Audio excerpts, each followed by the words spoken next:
What if everything you were taught about happiness is wrong? What if waiting for a better future is exactly what's keeping you from truly living?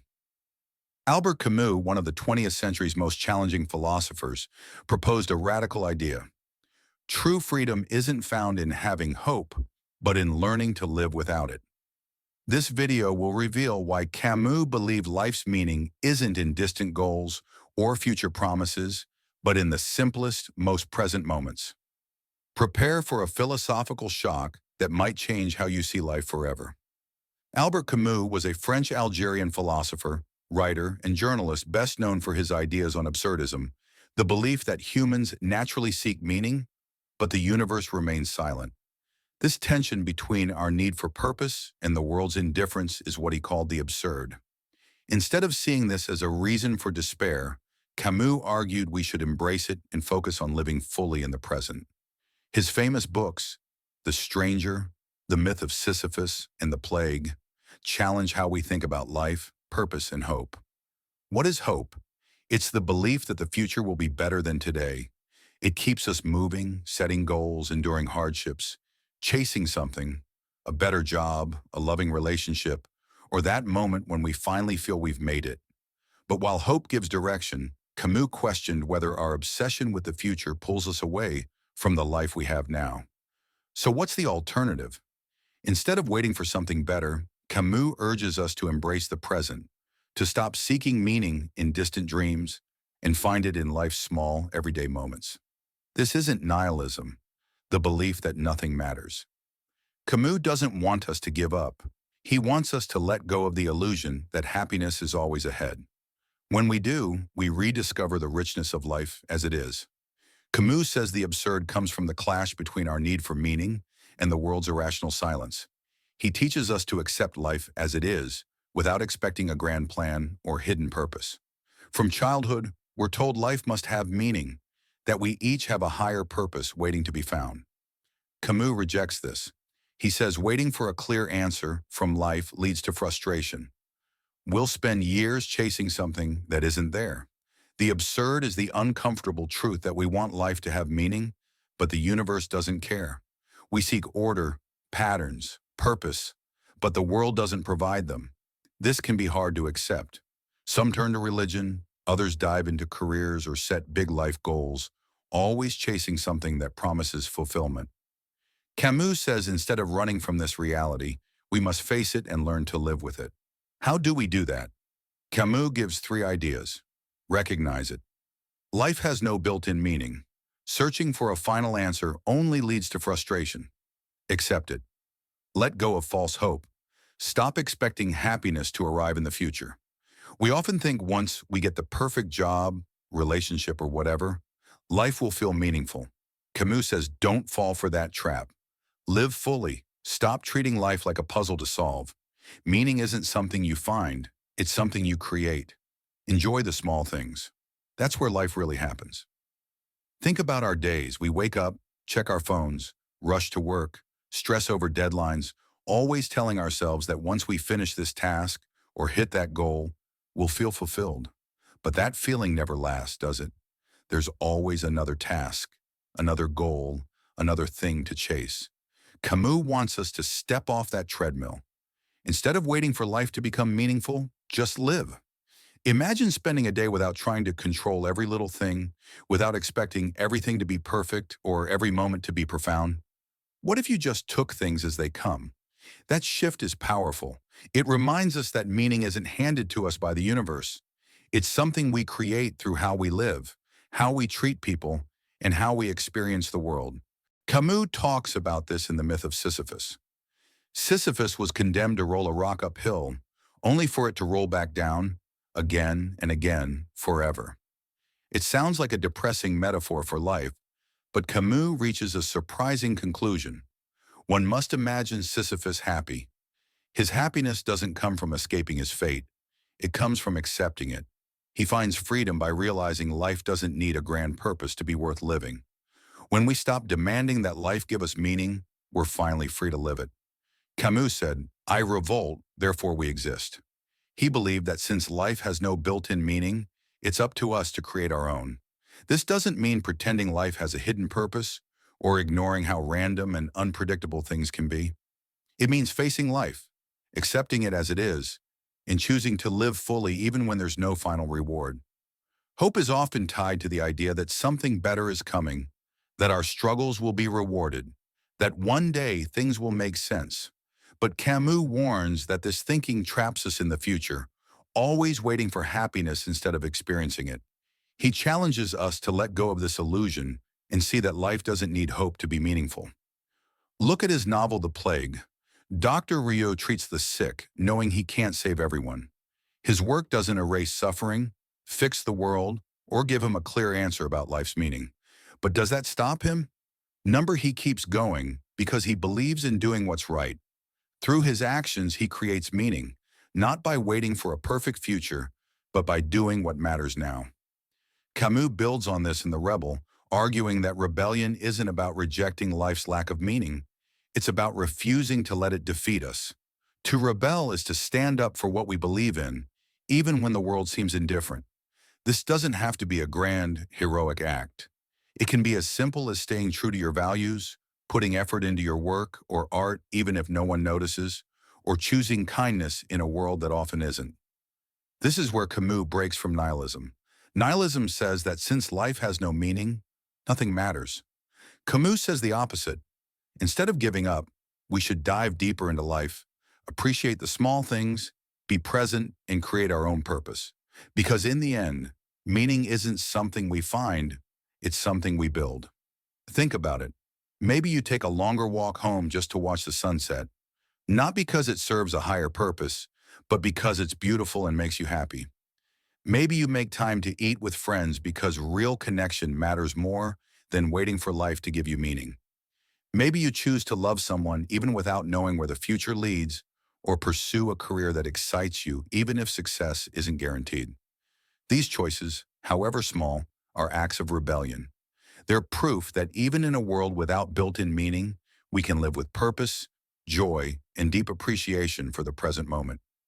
Camus said, "To be happy, we must not be too concerned with others." One of his most freeing ideas is the call to live authentically, to be yourself in a world that constantly tries to shape you into something else. From childhood, we're told who to be, what success looks like, and what kind of life is worth pursuing. We follow certain paths, not always because they feel right, but because it's what's expected. Camus challenges this. He says true freedom comes from breaking free of those expectations and choosing your own path, fully and without apologies. But let's be honest, this isn't easy. Living authentically means asking tough questions. Why are you on this path? Is it because it excites you or because it's what society, your parents, or your peers expect? Are you chasing goals because they matter to you or because they look good on paper? It takes real courage to pause and reflect. But when you do, you gain something invaluable: control over your own life. This doesn't mean a dramatic overnight rebellion. It can start small. Maybe you've always wanted to write, but convinced yourself it's not practical. Living authentically doesn't mean quitting your job tomorrow. It could mean setting aside time each night to write, joining a local writing group, or sharing your work online. Bit by bit, you make choices that align with who you really are, not who you're supposed to be. Authenticity isn't just about big life decisions. It shows up in small things too. Maybe it's how you dress, what music you like, or how you speak in conversations. Instead of just going along with others, it's about being honest with yourself and refusing to shrink just to fit in. Camus put it best. The only way to deal with an unfree world is to become so absolutely free that your very existence is an act of rebellion. That means simply being yourself, fully and without apologies, is a form of resistance in a world that wants you to conform. So maybe that resistance is saying no to a path that doesn't feel right, setting boundaries, or making time for what truly fills you, even if no one else gets why. Over time, these small choices add up, and before you know it, you're not just existing, you're truly living on your own terms. Camus said, "There is scarcely any passion without struggle." He didn't shy away from the fact that life is full of challenges. He believes struggle is part of being human, and if we face it head on, we can find growth, self-discovery, and even happiness. Instead of waiting for a problem-free future, He urges us to see challenges for what they are, chances to build resilience and inner strength. Think of nature, a tree growing in harsh conditions, battling strong winds and rocky soil, often ends up stronger than one in a perfectly sheltered spot. The same goes for us. The struggles we face, whether in work, relationships, or personal growth, aren't just obstacles. They shape us. Happiness doesn't come from avoiding struggle. It comes from engaging with life fully, even when it's tough. How do we apply this? It's about changing how we see setbacks.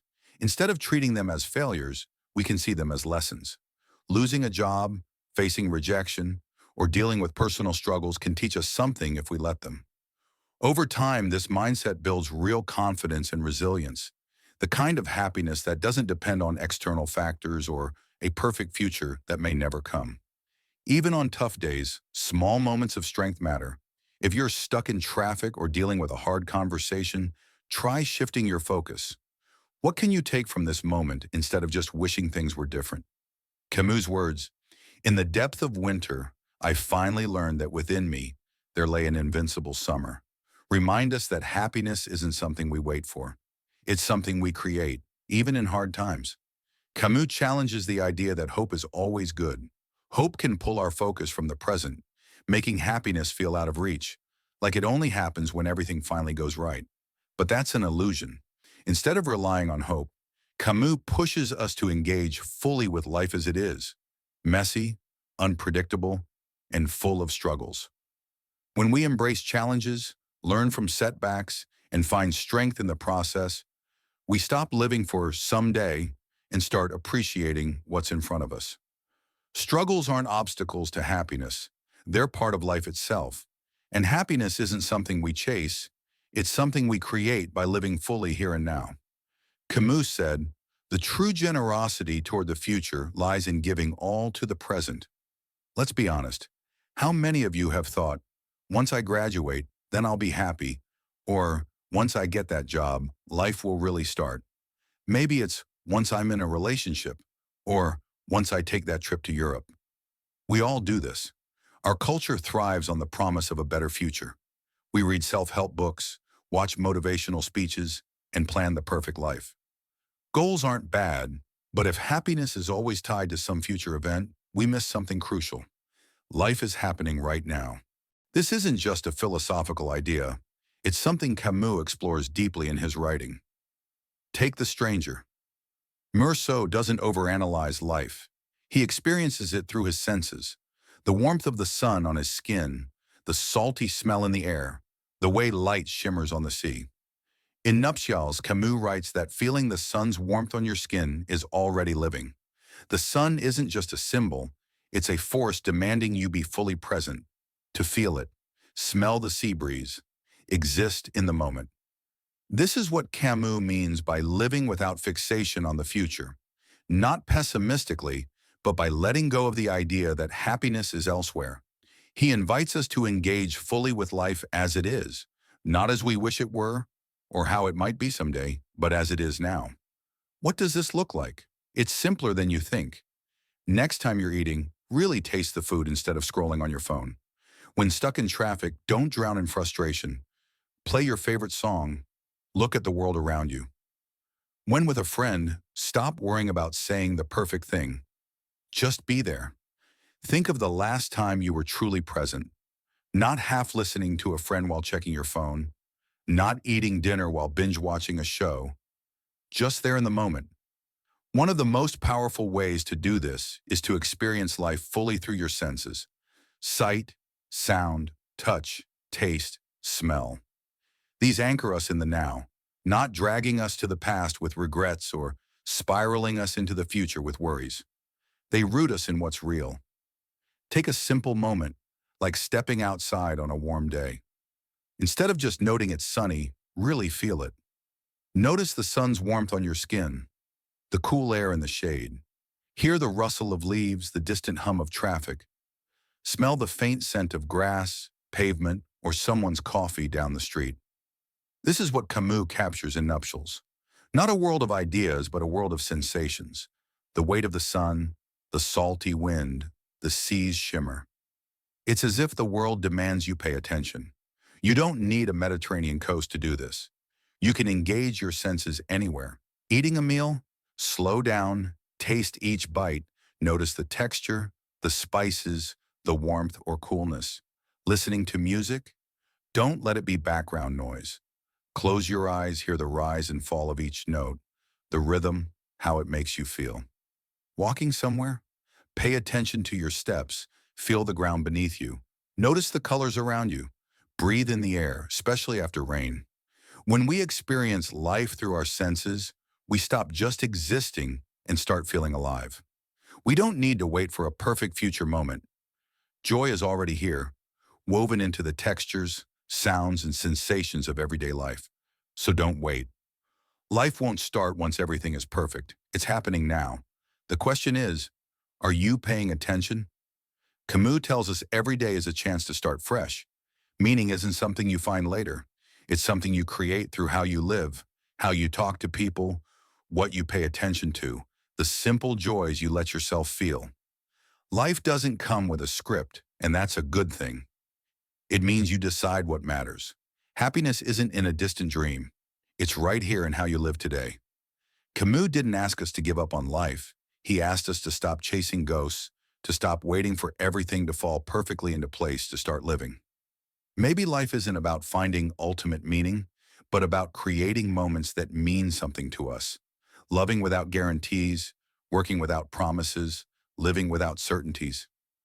Not because everything has a purpose, but because we're here now. And for Camus, that's enough.